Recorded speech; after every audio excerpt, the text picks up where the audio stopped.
Today we're going to be showing you how to install this Go Rhino front bumper on our 2019 Chevy Silverado 1500. Let's get started.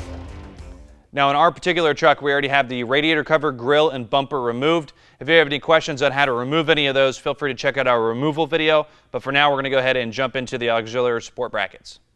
Now with our driver's side auxiliary bracket, we're going to be working out of these two holes on the outside of the frame horn. So we're going to line those holes up with the holes existing on the frame horn. We're going to take our bolt plate, put it through the last hole first. Then we're going to install our flat washer, our lock washer, and our included nut. Then we'll use our second bolt plate, and we're going to put another flat washer, lock washer, and nut. Now we're going to tighten up these bolts just enough for it to be able to support the bracket and let the bolt plates get tight. But we're going to want to leave some room in there for us to adjust our bumper, and we will tighten up at the very end. Like that. Now for our next style of bracket, we're going to be using the same bolt plates on the inside of the frame, just like we did on the other side, but we're going to sit this bracket on top of the first. We can put our bolt plates in, and again, use a flat washer, a lock washer, and our nut. Then we'll put our other bolt plate in.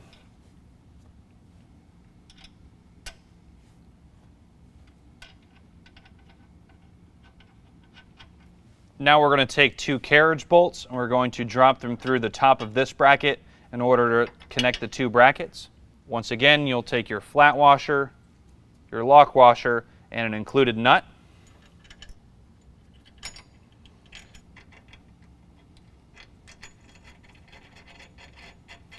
And just like the other bracket, we can go ahead and tighten these up a little bit just so it can support itself, but we're going to tighten that up at the end.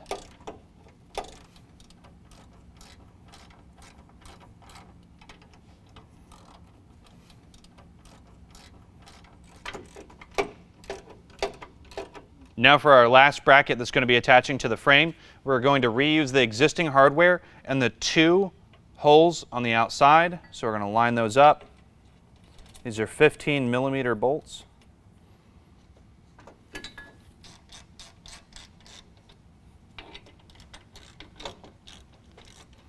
And just like the other brackets, we can tighten this up just to the point where it supports itself, but we don't want to tighten this up just yet. We'll do that at the end.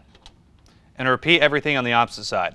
Now that our three brackets are mounted onto our frame horns, we're going to now be mounting our winch tray. So we're going to take it on these brackets right here. And we are going to use our carriage bolts and drop them through the bottom and the three exposed holes on each side. After we do that, we will yet again use our flat washer, our lock washer, and our nut. And we'll wait to tighten these up until all six are in.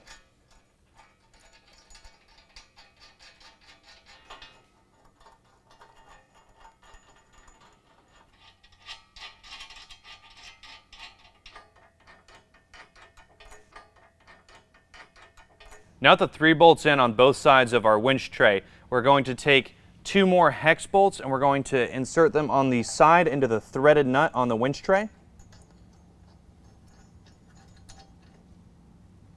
And like every other bolt, we're going to be putting a flat washer and a lock washer. Now you can get these bolts snug that are on the winch tray, but we're going to tighten those up at the very end, so leave them loose until final adjustment.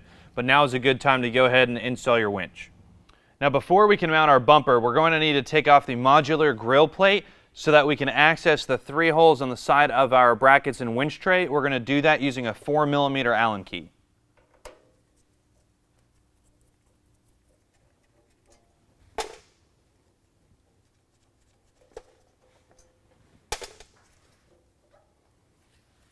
Now with our modular plate off, we're ready to mount our bumper onto our winch tray and brackets. So we're going to be utilizing these three holes on the winch tray and bracket, and those three holes will line up to these holes that are in the bumper gusset.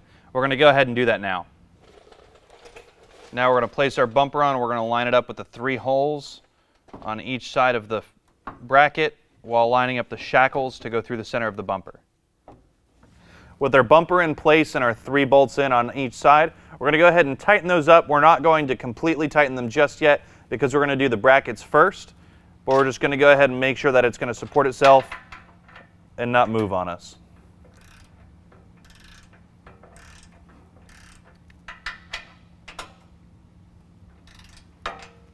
Now we're going to use a floor jack with a piece of wood underneath our bumper so that we can get this aligned left to right and up and down exactly where we want, and then we can go through and tighten everything up. So now that all of your hardware is tightened down on your bumper, we're going to be installing our auxiliary skid plate. This is going to do 2 things. One, it is going to act as a skid plate in the front of our bumper, but more importantly, it's going to fill up this hole and fill the void of this receiver hitch because this is a usable receiver hitch. So if you wanted to use it, you would just take this skid plate out and use it like normal, but while you're not using it, you don't have to look at it. We have this skid plate here. So we're going to be sliding this into place, and you're going to want to slide this in all the way so that this hole lines up to put your trailer pin in, and you might need to use something to pry it.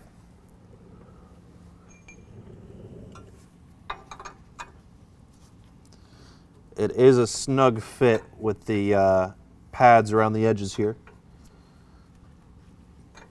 So once this is seated into place, we can slide our trailer hitch pin in. We'll clip that, and then we'll take our threaded bolt with our flat washer onto our star nut here, and we can thread that through the welded nut on the bottom of the auxiliary skid plate. This will keep it nice and tight so it won't move around inside of that receiver hitch at all, and hold it close to the bumper. For installing your factory bumper support bracket, you're going to be using the 2 bottom factory locations on your frame, using your factory hardware. These are 15mm bolts. And then you'll also be reusing your factory hardware for the uppermost bolt, but that will be, of course, in the aftermarket bumper location.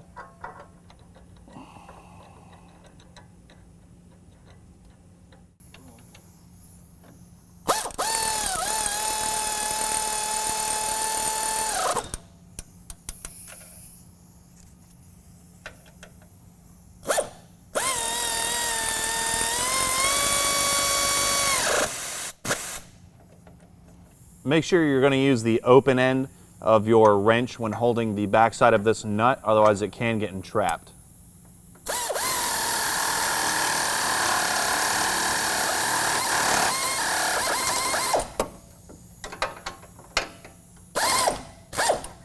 And repeat that on the opposite side. So now that you've retightened all of your hardware, you can go ahead and reinstall your auxiliary grill plates the same way that they came off. Your fair lead if you have one, shackles if you have it, and also if you did it like we did, you can go ahead and put your grill back on, your radiator cover, things like that. But other than that, if you have any other questions, feel free to give us a call or check us out online. Thanks.